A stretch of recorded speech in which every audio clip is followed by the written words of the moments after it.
इकडची व्यक्ती म्हणजे एक स्त्री होती, तिने तिचा फॉर्म बँकेत जमा केला होता ॲक्सिस बँकमध्ये, आणि तो बँकेने तो फॉर्म त्या म्हाडामध्ये पोचवला नव्हता. आम्ही त्याच्यामध्ये कोणत्याही प्रकारचं योगदान नसतानाही आम्ही त्या जज साहेबांना सांगितलं की जर तिचा फॉर्म जर बँकेने घेतला होता तर त्या बँकेचं कर्तव्य होतं की ते म्हाडाचा अधिकारी हे अंगावरनं टाकू शकत नाही, आणि त्या पद्धतीने त्या ठिकाणी वेगळं वळण लागलं. तर आता आजपासून ह्या ठिकाणी ही आपली योजना आहे. मी मगाशी सांगितलं की एकजूट असायला पाहिजे, एक मत असायला पाहिजे. कोणी जरी आजपर्यंत हा संपूर्ण सेंचुरी मिलमधल्या वसाहतीचा गाडा हाकत होता असेल, पण त्याला आता आकार म्हणजे जो दगड होता त्या दगडाला आपण आता आकार द्यायचा आहे. मग त्याची मूर्ती होईल तर दगडाला दगडच बसवायचा नाही आहे करून, आणि त्याला शेंदूर लावायचा नाही, त्याची मूर्तीमध्ये आपण स्थापना करू.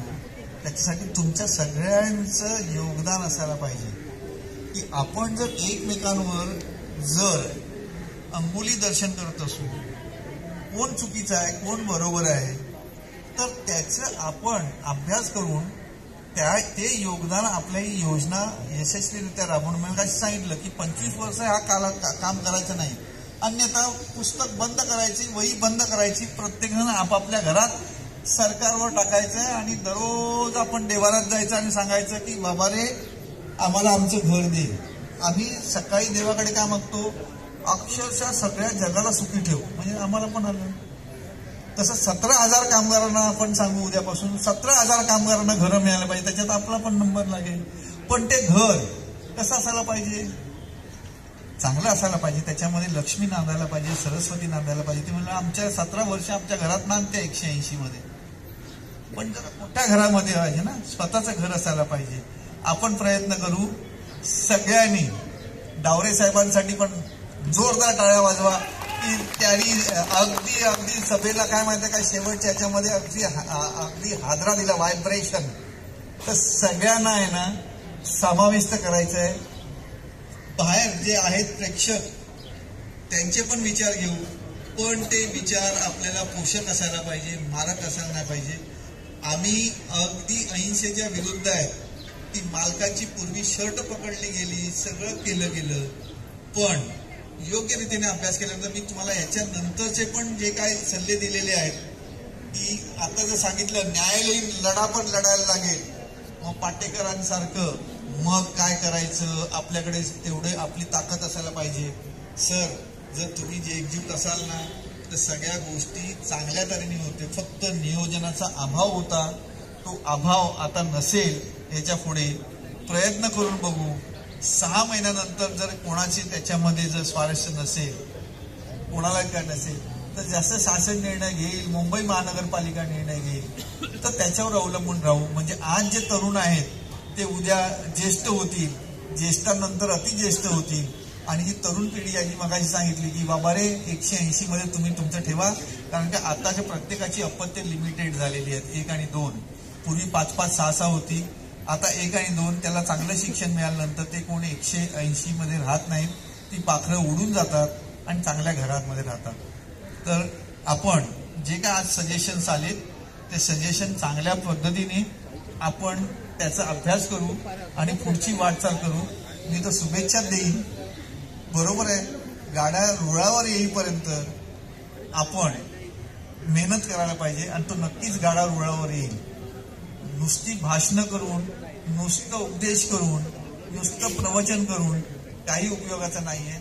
आज मीटिंग लागल्यानंतर तुम्ही येणार, परत जाणार, परत 2 महिन्यांनी येणार, ते नाही.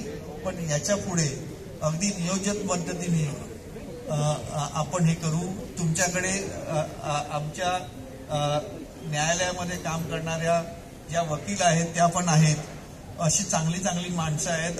आर्किटेक्ट असतील, इंजिनियर्स असतील, मुंबई महानगरपालिकेमध्ये काम करणारे असतील. त्याचा कसा फायदा घ्यायचा आहे तो आपण याच्या पुढे कार्यकारिणीला आपण सांगू. कार्यकारिणी कशी सुदृढ करता येईल तशी करू. आणि आज जे काय विचार जे काय 5-6 जणांनी मांडले, पुढच्या मीटिंगमध्ये अगदी सभागृहामधनं हात प्रत्येकाचे वरती असतील, मला माझं म्हणणं मांडायचं आहे, मला एवढं अवगत करू आणि तुम्हाला कुठच्याच सल्लागाराची अशी गरज भासणार नाही असं तुम्हाला ना सर्व ज्ञानी आपण करू. म्हणजे कुठेही वकिलाला फी द्यायला लागणार नाही, इंजिनियरला फी द्यायला लागणार नाही. तेवढं मात्र वर्ग म्हणजे आपण बोलतो ना पाठशाला घेऊ आणि तुम्हाला अगदी सुदृढ बनवल्यानंतर कुठेही काहीही कोणाच्याही सल्लागाराची तुम्हाला पण गरज लागणार नाही. धन्यवाद.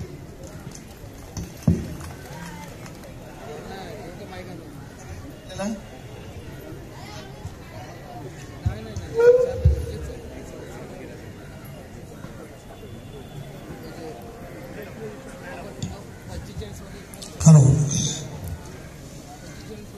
परब साहेब नमस्कार. मी राम भोसले, इथं 14 नंबरमध्ये आमचं घर आहे आणि या घरामध्ये इथेच बैठ्या चाळीमध्ये माझा जन्म झालेला आहे आणि जन्म झालेली माणसं अजून इथं आहेत काही लोक. आणि मी म्हणजे प्रश्न विचारणाऱ्यापैकी नाही, आम्ही माणसं प्रश्न सोडवणाऱ्यापैकी आहोत. प्रश्न सोडवायचे आम्ही कामं करतोय. कामगारांची इथं मी भरपूर कामं केलेली आहेत, प्रामाणिकपणे मिळवून दिलेल्या सर्व्हिस दिलेत म्हणून ते काय मी सांगण्याचा उभा राहिलो नाही. एक म्हणजे माझी मगाशी हा जो प्रश्न आमचे प्रशांत कांबळे यांनी हा जो प्रश्न फार इथे कमिटीच्या बाबतीमध्ये विचारला होता. काय कमिटी म्हणजे ठीक आहे, हरकत नाही, झाली कमिटी वाईट काम करते वगैरे अशातला काय भाग नाही. काही लोकांनी प्रश्न विचारला की 2-4 वर्षांमध्ये मिटिंग झाली नाही झाली. ईश्वरकर गेल्यापासून आपल्या काही जनरल मिटिंग झालेली नाही, व्हायला पाहिजे, नाही झाली. पण याच्या पुढे जे कार्यकारिणी असेल किंवा कोणी काय करणारे असेल त्यांनी याकडे लक्ष दिलं पाहिजे आणि घराघरामध्ये आपलं काय काय घडतं हे घराघरामध्ये पोचलं गेलं पाहिजे. हे फार महत्वाचं आहे. साहेब, एक मला म्हणायचं आहे की याच्या पुढे आपण प्रत्येक बिल्डिंगमधून 2-2 म्हणा, आपल्या तोंडात बघायची आलं की 5-5 कार्यकर्ते निर्माण करा. पण किती असतील तेवढे, काही ठरतील तेवढे, त्या लोक जे आले ते तेवढ्यापुरते ठीक आहे. परंतु ज्या वेळेला तुम्हाला संपूर्ण वसाहतीचा अध्यक्ष सेक्रेटरी निवडायचा असेल त्यावेळेला किंवा खजिनदार आणखी त्यावेळेला संपूर्ण राहणाऱ्या रहिवाशांचं मत असलं पाहिजे. म्हणजे ते कार्यकारिणी आपण निवडून देणार 2-2 चाळीतून 2-2 लोक, ते आपण तिथे आमच्या ऑफिसमध्ये बसणार आणि त्यांनी कार्यकारिणी निवडणार. नको आहे, तसं नाही पाहिजे. हे जे बसलेले लोक आहेत ना, मोठ्या आशेनं आपल्याकडे आलेले आहेत. त्यांना वाटतं आपलं काहीतरी घडावं, काहीतरी व्हावं. मग तर हे सगळं घडवण्यासाठी आपल्या मनामध्ये जे काय आहे, जे काय ते त्यांचं सफलता कशी होईल त्यांचा तो विचार करतायत. त्यांना सर्वांना त्यांचा विचार म्हणजे आपण सगळे करतोय. आपल्याला सगळ्या गोष्टी चांगल्या व्यवस्थित घडवून आणायच्या आहेत.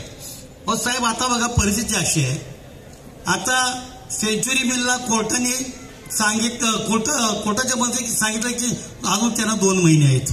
1 महिना झाला, 2 महिन्यामध्ये सेंच्युरी मिल कोर्टामध्ये परत अपील करेल किंवा करणार नाही हे सुद्धा आपल्याला अजून काय माहिती नाही. महापालिकेनं जागा ताब्यात घेतली नाही घेतली आता कळतंय घेतली म्हणून, पण त्यांनी काय आपल्याला करणार आहे काय नाही कशाचंच अजून काय माहिती नाही.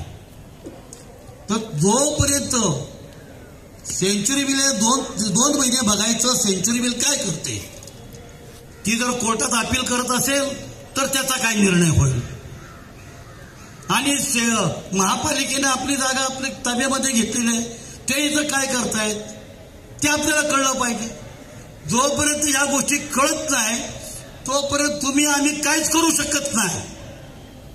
काय करणार आहे. मी अजून काय कोर्टात जाते की नाही आपल्याला माहिती नाही, ते 2 महिन्यांनी कळेल. आणि महापालिका आपल्या बाबतीमध्ये काय करतोय, काय डिक्लेरेशन करतोय ते अजून आपल्यापर्यंत आलेलं नाही, तेही आपल्याला काय माहिती नाही. म्हणजे आता जे काय मगाचपासून जे प्रश्न अगोदर विचारले, आता काय कार्यकर्त्यांनी फार चांगले प्रश्न विचारले. म्हणजे ते पुढचे प्रश्न नव्हते, पण कार्यकारिणी आणि बाकीच्या गोष्टी करत कायद्याच्या दृष्टिकोनातून विचारले गेले. चांगले प्रश्न होते. असे प्रश्न चांगले याच्या पुढे सुद्धा विचारत चला. आणि मला वाटतं आता परत नव्याने आपण आता नव्यानं सुरुवात करतोय. आता महापालिका आपल्याला 405 देते का किती देते काही माहिती नाही आपल्याला, ते अजून डिक्लेअर होणार आहे. पण आता आपण व्यवस्थित एकीनं राहण्यासाठी की आता कार्यकारिणीच्या बाबतीमध्ये संभ्रम निर्माण करणारी या ठिकाणी बऱ्याच लोकांनी निर्माण केलेला आहे. तर मला वाटतं परत प्रत्येक बिल्डिंगमधून असे कार्यकर्ते व्यवस्थितरित्या परत निवडून घ्या, परत व्यवस्थित, आणि किती घ्यायचे काय ते ठरवा, परत कार्यकारिणी करा. आणि ते कार्यकर्ते निवडल्यानंतर ते आपल्या बिल्डिंग पुरते राहतील, पण त्याच्यानंतर कार्यकारिणी ज्यावेळेला निवडायची आहे त्यावेळेला संपूर्ण वसाहतीतील सगळे रहिवासी, म्हणजे एका घरातून एक रहिवासी, जर एखादा रहिवासी कामावर असेल त्याच्या घरातल्या माणसाला मत द्यायचा अधिकार द्यायचा. अशा प्रकारे प्रत्येक एका घरातलं एक मत इथं यायला पाहिजे. आणि त्या मतावरती अध्यक्ष निवडला पाहिजे, त्या मतावरती जनरल सेक्रेटरी निवडला पाहिजे, आणि त्या मतावरती खजिनदार निवडला पाहिजे. कार्यकारिणी अशा प्रकारची निवड, आणि अशा प्रकारचं काम होईल. आणि साहेब आताच मला इथं बसल्या थोडीशी चुणूक लागली. काय लोक काय प्रचार करतात वेगळा, की 1 तारखेपासून झाडूवाले झाडू मारायला येणार नाहीत. झाडूवाले 1 तारखेपासून सिक्युरिटी इथं बसणार नाही. 1 तारखेपासून चाळ मास्तरी इथे नसणार आहे. म्हणजे अशा काहीतरी वावड्या उठवायची कामं इथं करतायत. कळलं का? हे पण फार इथल्या लोकांसाठी चांगलं नाही. आता आपण या ठिकाणी बसलोय, मी वावड्या उठवणाऱ्यांसाठी पण सांगतोय, आपण या ठिकाणी आलेलो आहे, आपल्याला या गोष्टी कळतंय. कमिटी जर आहे, कमिटी पण काम करते, नाही असं नव्हे, पण काय गोष्टी कमिटीला पण कळतात. आणि कमिटीनं सुद्धा मिलला सांगितलेलं आहे, तुम्हाला काय करायचं असेल ह्याच्या बाबतीमध्ये तर आम्हाला कळवा. कळलं का? पण आता काय करायचं, पण ते अजून काही झालेलं नाही आणि काय होत नाही. आणि म्हणून ह्याच्यामध्ये मजबूतपणा यायला पाहिजे. म्हणजे काम करणारी माणसं सुद्धा मजबूत असली पाहिजे. साहेबांनी सांगितल्याप्रमाणे ह्याच्यामध्ये युवकांनी पण चांगल्या प्रकारे भाग घेतला पाहिजे. तरुणांनी घेतला पाहिजे. याचा अर्थ म्हाताऱ्या माणसांनी घरी नव्हे बसायचं, म्हाताऱ्या माणसांनी सल्ला द्यायचं काम करायला पाहिजे चांगल्या प्रकारचा. तर तरुण व्यवस्थित पुढे जातील. अशा प्रकारे काम करायला पाहिजे. आणि सर्वांनी मला असं वाटतंय, सर्वांनी एकदम एकजूट इथं होणार आहे. याच्यामध्ये काय फटाफट होणार नाही. परब साहेब सगळे एक आहेत, त्याच्या पुढे एक राहणार आहे अशी मी स्वतः ग्वाही देतो. आणि आपण ज्या ठिकाणी आलेला आहात, खरं म्हणजे आपण फार चांगलं मार्गदर्शन केलेलं आहे.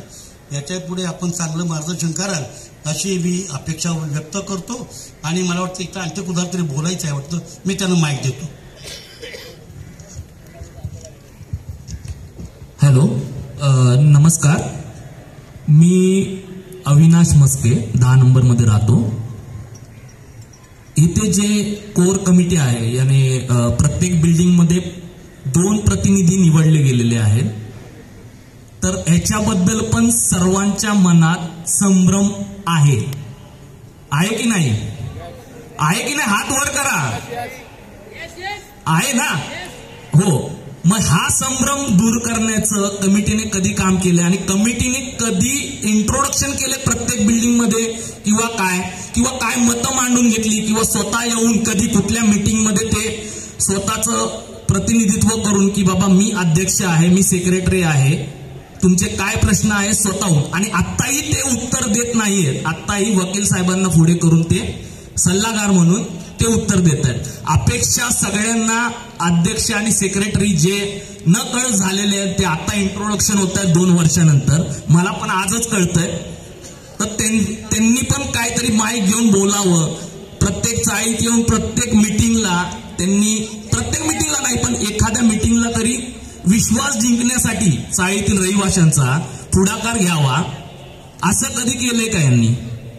आणि कुठल्याही मिलच्या मीटिंगमध्ये जाताना जेव्हा मेजॉरिटी कमी असते ना त्यावेळेला मॅनेज करणं खूप सोपं असतं. आणि ज्या वेळेला प्रत्येक बिल्डिंग मधला एक प्रतिनिधी जेव्हा मिल बरोबर किंवा कुणाबरोबरही बोलायला जातो तर त्यांना मॅनेज करता येत नाही. आणि जर कमी माणसं गेली तर मॅनेज होऊ शकतात. तर त्याच्यावर पण विचार करावा. आणि ट्रान्सपरन्सी, जो मेसेज समोरून आलाय तो तसाच्या तसा मिल कामगार किंवा मिल रहिवासी आहेत त्यांच्यापर्यंत पोहोचला पाहिजे. तो मेसेज पोहोचत नाही. त्याचे अनेक फाटे फुटे होऊन त्याचे तुकडे तुकडे होऊन ते मेसेजेस जे कामगार आहेत जे रहिवासी आहेत त्यांच्यापर्यंत पोहोचले जातात आणि ह्यातून अफवा पसरतात आणि त्यातून धावपळ निर्माण होते. तर ह्याच्याबद्दलही विचार करावा. कारण ट्रान्सपरन्सी नसल्यामुळे या अफवांना वारे दिले जाते. हेही लक्षात घ्यावं. आणि ही कमिटीचं काय करायचं किंवा कमिटी परत निवडायची का ह्याच्याबद्दलही स्पष्टीकरण द्यावं. आणि हाच प्लॅटफॉर्म आहे. कारण ह्याच्या आधी कधीच हा प्लॅटफॉर्म उद्भवला नव्हता. आणि आता ते जे काही गैरसमज निर्माण झालेले आहेत जागेबद्दल, मिलची जागा आणि म्युन्सिपाल्टीच्या अंडर गेलेली जागा, ह्याच्या मार्फत हा नशीब की ही सभा भरवली गेली. आणि ह्यात आता असंही पहिलं स्टार्टिंगला बोलण्यात आलं की ह्याच बद्दल बोला, बाकीच्या गोष्टी आपण नंतर बघू. बाकीच्या गोष्टी नंतर बघितल्याच जात नाहीत म्हणून हा प्लॅटफॉर्म आम्हाला निवडावा लागतोय. बरोबर आहे का? बरोबर आहे का? हात वर करा. मग ह्याच्याबद्दल ही स्पष्टता असावी. हे कमिटी कधी निवडली गेली याची कुणाला जाणीव नव्हती. बोर्ड लागले गेले पण कशी निवडली गेली ह्याचा संभ्रम आहे. आणि जे चाळ प्रतिनिधित्व आहे त्याच्याबद्दलही संभ्रम आहे. तोही दूर करावा. आणि नवीन कमिटी निर्माण करायची का तेही स्पष्ट करावं.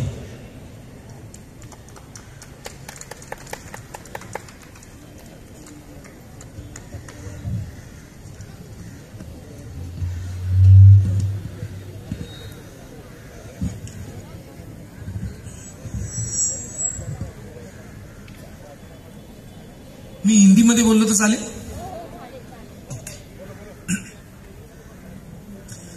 तुम्ही बोलताय, आप लोग बोलते हैं कि कमेटी बनी, कैसे बनी, बराबर ना? हर एक बिल्डिंग में 2 प्रतिनिधि चुने गए और आप लोगों ने चुन के दिया और उन्होंने उनका पत्र दिया हमें और वो हमारे प्रतिनिधि बने हर एक बिल्डिंग से. जैसे मैं बना अपनी बिल्डिंग से प्रतिनिधि, वैसे सभी लोग प्रतिनिधि बने. और इसका इलेक्शन हुआ था. इसमें फॉर्म भी आए थे अध्यक्ष के लिए, सेक्रेटरी के लिए, और उसमें सिर्फ प्रतिनिधि वो वोट देंगे और उसके बाद अध्यक्ष और सेक्रेटरी और खजीनदार चुने गए. ये प्रतिक्रिया हुई है, ये रजिस्टर में नोट है. दूसरी बात, आपने कहा कि बिल्डिंग में मीटिंग नहीं हुई. हर एक बिल्डिंग में हमने मीटिंग ली है. आपके रिकॉर्ड में रहेगा. आप 10 नंबर के प्रतिनिधि हैं जरूर. गडकरी साहब, आप बताइए आपकी बिल्डिंग में हमने बिल्डिंग ली थी कि नहीं? नहीं, अभी रिसेंटली हुआ था आपकी बिल्डिंग में. आपको मालूम है, ग्राउंड में बैठे थे आपके गार्डन में और आपने बुलाया था हमको. आप बताइए उनको कि हमने मीटिंग ली है, हर एक बिल्डिंग में ली है सर. आप तक इंफॉर्मेशन नहीं मिली होगी, इसके लिए खेद है हमारे मेंबर्स के. नहीं, मैं आपको खाली आपके प्रश्नों का उत्तर दे रहा हूं. हर एक बिल्डिंग में मीटिंग हुई है. 1 मिनट सर, मैं जस्ट मेरे को बोलने दीजिए. हर एक बिल्डिंग में मीटिंग हुई है और हमें चुनकर ना 3 साल हो गए साहब. 3 साल में जो पहली कमेटी ने काम किया उसके वजह से हमें चांस मिला इस कमेटी के लिए काम करने का. हमने ऐसी कोशिशें की जिसमें ट्रांजिट कैंप भी बना. कोशिश की, ट्रांजिट कैंप बना, हम आगे तक लेके आए प्रकल्प को. और हर टाइम हमने इंफॉर्मेशन मैसेज थ्रू दी गई है. हर व्हाट्सएप ग्रुप पे जाता है, हर बिल्डिंग के प्रतिनिधि का काम है उसके बिल्डिंग में देना। ट्रांसपेरेंसी इसको ही बोलते हैं कि मैसेज पहुंचना चाहिए, क्या पहुंचना चाहिए, कब पहुंचना चाहिए और प्रॉपर पहुंचना चाहिए। ये गया है मैसेज, आप तक नहीं पहुंचा, वो आपके प्रतिनिधि का दोष है, ये कमेटी का दोष नहीं है, कमेटी के चेयरमैन का दोष नहीं है और सेक्रेटरी का दोष नहीं है। सेक्रेटरी ने और चेयरमैन और सभी मिलकर, हमारे सभी लोगों ने मिलकर जिस तरह से काम किया है, जो पहली कमेटी ने काम किया है, जैसे दिगे साहब बोले, दिगे साहब ने जो काम किया, गडकरी साहब सेक्रेटरी थे उसमें, हम चुन के आए, उसके बाद उनकी ही सलाह लेकर हम आगे बढ़े, गडकरी साहब आज भी हैं और उसी तरह से हमने ये लड़ाई लड़ी और यहां तक हम लेके आए। सुप्रीम कोर्ट ने क्या निर्णय लिया, वो निर्णय मेरे हाथ में थोड़ी था या सेक्रेटरी के हाथ में थोड़ी था, चेयरमैन के हाथ में थोड़ी था या आपके हाथ में थोड़ी था। आज मैं बन गया हूं सेक्रेटरी और मैं काम कर रहा हूं, मुझे भी 405 ही मिलेगा ना दोस्त, कर रहा हूं ना मैं, मेरे भी पर्सनल कमिटमेंट्स है ना, कर रहा हूं मैं, मेरे भी कमिटमेंट्स हैं। आप बोल रहे हो ना, मैं भी भाग रहा हूं क्योंकि आपने मुझे रिस्पॉन्सिबिलिटी दी है, वो आपकी रिस्पॉन्सिबिलिटी मेरे ऊपर है, इस वजह से मैं भाग रहा हूं क्योंकि मेरे लोगों को घर मिले, हमारे लोगों को घर मिले, इसके लिए हम आगे बढ़ रहे हैं। लेकिन हमें ना, हम वोट दिखा देते हैं यार, 4 उंगली अपनी तरफ भी होती है, ये भी हमें सोचना चाहिए। कमेटी काम कर रही है, कमेटी की गलतियां होती है, हर आदमी से गलतियां होती है, छोटी मोटी गलतियां हुई भी है, इसे हमने माना भी है और लोग के सामने गए भी हैं। ऐसा नहीं है कि हम कहीं नहीं गए और लोगों से मीटिंग नहीं की, हर एक बिल्डिंग में मीटिंग हुई है। आप कह दोगे हमने बनाया नहीं, जो नियम कानून बोलेगा वो हम करते आ रहे हैं और आज तक करते आए हैं। प्रश्न निर्माण करना एकदम इजी है, कर देगा कोई भी, उत्तर देने के लिए तो हमें ही उठना है ना साहब। क्यों देंगे उत्तर? उत्तर हमारे पास बरोबर होगा तो ही उत्तर देंगे। हम कुछ बोले आज ए, इनको पूछू बी, वो बोलेगा सी और आगे जाएगा डी, मैसेज रॉन्ग जाता है। इस वजह से हम मैसेज खुद टाइप करते हैं, अध्यक्ष और सेक्रेटरी, वही मैसेज हम लोगों को बोलते हैं कि दीजिए तो आपको बरोबर से बरोबर मैसेज मिले, और आज तक यही करते आ रहे हैं। व्हाट्सएप पे हर एक प्रतिनिधि को व्हाट्सएप पे मैसेज जाता है। यहां पे मेरी कमेटी है, खड़ी है, आप सभी लोगों की कमेटी है, प्लीज आप बताइए आपको मैसेज मिलता है कि नहीं, प्लीज मिलता है कि नहीं, मिलता है ना? और आप लोग मैसेज देते हैं कि नहीं लोगों को? देते हैं ना? तो आज ये प्रश्न निर्माण ही कैसे हुआ? और सर ने, आपने कहा कि मैंने ये बोला आपको ये मंच मिला है। सर जरूर, मंच तो सबको मिलता है और मंच के सवाल उठाने भी चाहिए। ये मंच, हमने ये मीटिंग इसलिए लगाई थी कि आपके मन में जो शंकाएं हैं, हमें घर नहीं मिलेगा या मिलेगा, जो हमारे लोगों में शंका है 46, 45 के बारे में, जो स्टाफ क्वार्टर के बारे में सर ने कहा उनकी शंकाएं हैं, सभी लोगों के साथ मिलकर जो शंकाएं आपकी दूर करनी थी। हमें तो पता था 405 मिलेगा, हम बोल देते थे, हम मान लेते क्या? नहीं। जब एक अधिकारी बोलता है जिसको उसकी जानकारी है और उसमें वो एक्सपर्ट है, उसके मुंह से सुनते हैं ना, तो हमें लगता है कि यार घर मिलेगा, डेफिनेटली मिलेगा। इसलिए ये मीटिंग ली गई थी। सर आपने हमारी गलतियां बताई, धन्यवाद, हम उस पर जरूर आगे हमारी सुधारना करेंगे और आप तक पहुंचेंगे, और आज तक हम पहुंचते ही आ रहे हैं। सर कोशिश यही करेंगे कि और बहुत जल्दी आप तक पहुंचे। जैसे सर ने कहा कि सभा ली जाती है, हर महीने में एक सभा होती है 40 प्रतिनिधि की, उस सभा में जो भी निर्णय होता है वो उनके पास आता है, उनका काम है अपनी बिल्डिंग में देना। और हमारी कार्यकारिणी की भी मीटिंग होती है जब इंपॉर्टेंट काम होता है। अब ये सभा रखने के लिए हमने कार्यकारिणी की मीटिंग ली थी सर, और आपको संभालना है हम लोगों को और साथ में आगे बढ़ना है। गलतियां निकाल कर नहीं, उसका सोल्यूशन लाना है और आगे बढ़ना है। गलतियां निकालना आसान है यार, सोल्यूशन बताओगे तो हम आगे बढ़ेंगे आपके साथ। आप बताइए सोल्यूशन, हम आगे जाएंगे ना। और हमने ये भी कहा था मीटिंग में कि प्रतिनिधि होना जरूरी नहीं है, जो भी व्यक्ति की पहचान होगी, जिसका यहीं पे कांटेक्ट होगा, हम उसका यूज करेंगे और उसके साथ हम अधिकारी को मिलेंगे। ऐसा जरूरी नहीं है कि 40 लोगों ने वो अधिकार लिया है, हर एक आदमी को घर मिलेगा। हो सकता है किसी की पहचान है, उस पहचान से हम आगे बढ़े। आज तक हमें किसी नेता को अंदर नहीं घुसने दिया, किसी पॉलिटिकल पार्टी को अंदर नहीं घुसने दिया, इसलिए क्योंकि अपना है, अपना विकास करना है, अपने को आगे बढ़ना है। यही हमारी सोच रही है सबकी। सब मेरे साथ सहमत है कि नहीं? इस बात में सहमत है कि नहीं आप लोग? कोई पॉलिटिकल पार्टी को नहीं घुसने दिया हमने। हमारे बहुत दोस्त हैं, उनके कॉन्टेक्ट्स हैं, लेकिन वो हमारे साथ मिलकर नॉर्मल आदमी की तरह काम करते हैं। वो आज तक उन्होंने हमें पॉलिटिकल पार्टी का दबदबा भी नहीं दिखाया। ये हमारे नसीबवान है। हमारे साथ बहुत सारे लोग ऐसे हैं जो पॉलिटिकल पार्टी में अच्छे पोस्ट पे हैं, जो हमको काम दे सके, हम उनके साथ मिलकर अपने लोगों का प्रश्न छुड़ा सके। ये मेरी सोच है सर आपके लिए। धन्यवाद, आपने ये प्रश्न उठाया और इस प्रश्न से लोगों की तो आंखें खुली और मेरी भी खुली।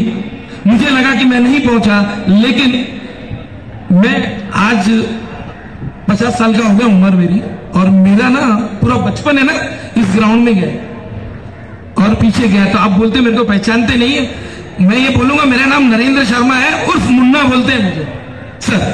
और आपके साथ ही बड़ा हुआ हूं और अच्छा क्रिकेट भी खेलता था, ऐसे लोग बोलते हैं, और आपका सहकर्मी हूं और आपके साथ ही बड़ा हुआ हूं, और आप मुझे पहचानते नहीं है तो मेरे लिए तो लानत है सर।